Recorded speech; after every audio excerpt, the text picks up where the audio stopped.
কবরটা খোঁড়া হলো, এই জায়গায় তানাকে দাফন দেয়া হবে।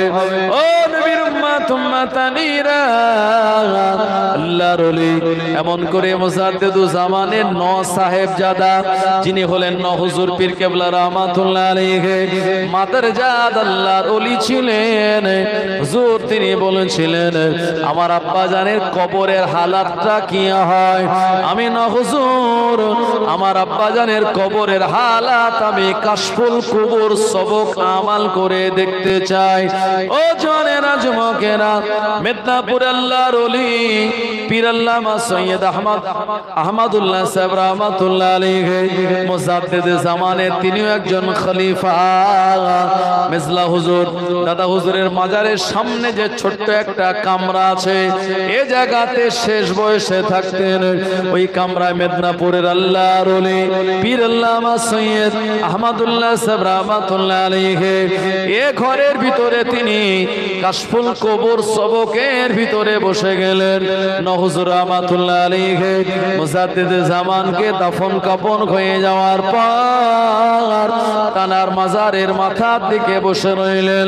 অনেকে ডাকাডাকি করে বলে, ও নৌ হুজুর না ভাই, ও আল্লাহর ওলি নৌ হুজুর, আপনি মুজাদ্দিদুজ জামানের দুনিয়া জমিন থেকে বিদায় নেওয়ায় ভেঙে পড়বেন না, আপনি চলে আসুন, কবরটা ছেড়ে দিন।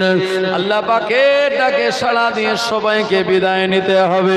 নৌ হুজুর বলেছিলেন না না না, আমায় সান্ত্বনা দেওয়া লাগবে না, আল্লাহর ডাক আসলে আমাদের সবার বিদায় নিতে হবে এটা আমি জানি, তবে আমি এখানে আব্বাজানের কবরের সামনে মাজারে মাথার দিকে আমি বসেছি, আব্বাজানের ইন্তেকালে দুঃখের কারণে নয়, আমি জানতে চাই, আমি দেখতে চাই আমার আব্বাজানের কবরের হালাতটা কেমন হয়। ও জওয়ানেরা যুবকেরা, হুজুরের দাফন কাফন হয়ে গেল, মুরিদেরা এমন করে মাটি দিয়ে তানারা বিদায় নিলেন। আর নৌ হুজুর মুজাদ্দিদে জামানের মাজারের মাথার কাছে তিনি বসে আছেন। ও আমার ভাইজানেরা, চাচাজিগণেরা, দেখা গেল অনেকটা সময় পেরিয়ে যাওয়ার পর আল্লাহর ওলি মুজাদ্দিদুজ জামানের কবরের ভিতরে মুনকার নেকির ফেরেশতা চলে এসেছে, তবে অন্য কোন আকৃতিতে নয়, দুইজন মাসুম বাচ্চার আকৃতি নিয়ে মুজাদ্দিদুজ জামানের কবরের ভিতরে চলে এসেছে।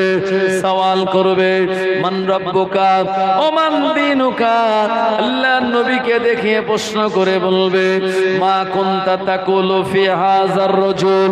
এই প্রশ্নগুলি করার আগে নৌ হুজুর রাহমাতুল্লাহ আলাইহি তিনি বর্ণনা করে বলেছেন, আমি কাশফুল কবর সবক আমাল করে আমি আমার ইলমে বাতিনি নজরে দেখতে পেলাম এই দুইজন ফেরেশতা বাচ্চা আকৃতি ধারণ করে আমার আব্বা জানের কবরের ভিতরে যখন চলে এসেছে, প্রশ্ন করার আগে তিন দুনিয়ার বাদশাহ হাবিবুল্লাহ আখিরি জামানান নবী মুহাম্মদুর রাসূলুল্লাহ সাল্লাল্লাহু আলাইহি ওয়াসাল্লাম আমার আব্বা জানের মাজারের ভিতরে সে উপস্থিত হয়ে গিয়েছে। আরো জোরে বলেন সুবহানাল্লাহ। প্রশ্ন করার আগে আল্লাহর নবীকে দেখার পর এ ফেরেশতা দুইজন মুজাদ্দিদুজ জামানের মাজার থেকে বিদায় নিয়ে চলে যায়। জোরে হবে না সুবহানাল্লাহ।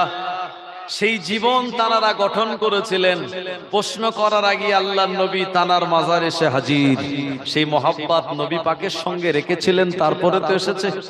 জি, সেই নবী পাকের মহাব্বত ভালোবাসা আমাদেরকেও আনতে হবে। তাই আমি বলতেছিলাম কারবালার ময়দানে ইমাম হোসাইনের গর্দান যারা কাটলো, ওই কাটা গর্দান পাশে রেখে আসরের নামাজ আদায় করলো, তাদের ভিতরে নামাজ ছিল কিন্তু নবীর আওলাদদের নবীর মহাব্বত ভালোবাসা তাদের ভিতরে ছিল না। বাবু, এই ইবাদতের কোনো দাম নাই। আমি বলবো একটু প্রাণ খুলে উচ্চ আওয়াজে দরুদ শরীফ আল্লাহুম্মা সাল্লি আলা সাইয়্যিদিনা মাওলানা মুহাম্মদ ওয়া আলা আলি সাইয়্যিদিনা ইয়া নবী মুহাম্মদ ইয়া রাসূল মুহাম্মদ তুমি মোর শাফায়াত, তুমি মোর শাফায়াত।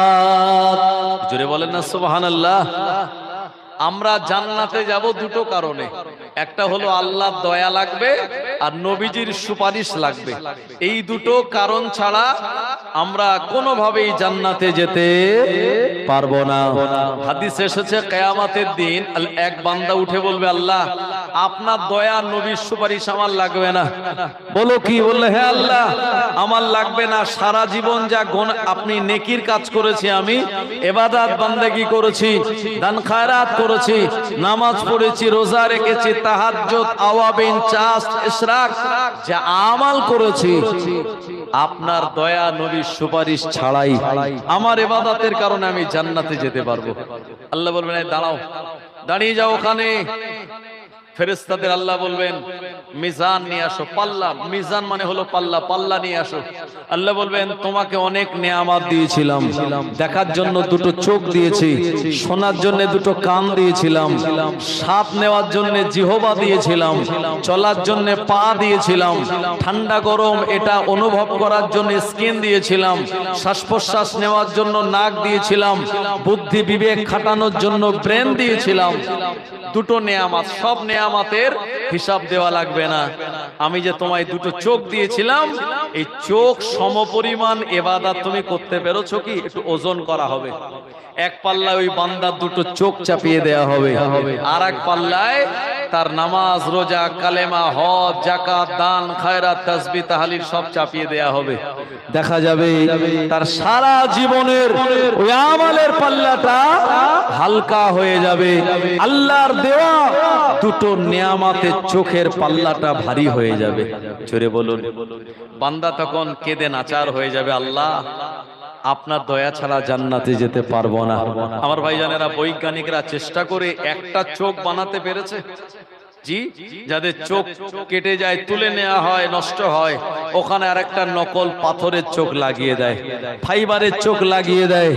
অরিজিনাল আরেকটা চোখ বৈজ্ঞানিকরা বানাতে পারেনি। আপনার আমার জীবনের একটা ফোঁটা রক্ত কি তৈরি করতে পেরেছে বৈজ্ঞানিক? যদি পারত তাহলে ব্লাড ডোনেশন ক্যাম্প করা লাগতো না, এই ব্লাড ব্যাংক তৈরি করা লাগতো না। এক ফোঁটা রক্ত বৈজ্ঞানিক বানাতে পারেনি। একটা কিডনি বানাতে পেরেছে? পারেনি। যদি পারত, বড় লোকেরা কিডনি রোগে আক্রান্ত হয়ে তারা মারা যেত না। তারা টাকা দিয়ে কিডনি কিনে লাগিয়ে আবার অনেক দিন বেঁচে থাকতে পারত। আমার আল্লাহ রাব্বুল আলামিন তিনি তার নেয়ামত দিয়েছেন আমাদের কাছে, এই নেয়ামতকে আমরা অস্বীকার করতে পারি না। সুতরাং আল্লাহর দয়া, নবীজির সুপারিশ ছাড়া আমরা কেউ জান্নাতে যেতে পারবো না। ইয়া নবী মুহাম্মদ ইয়া রাসূল মুহাম্মদ তুমি মোর শাফায়াত, তুমি মোর শাফায়াত। ইয়া নবী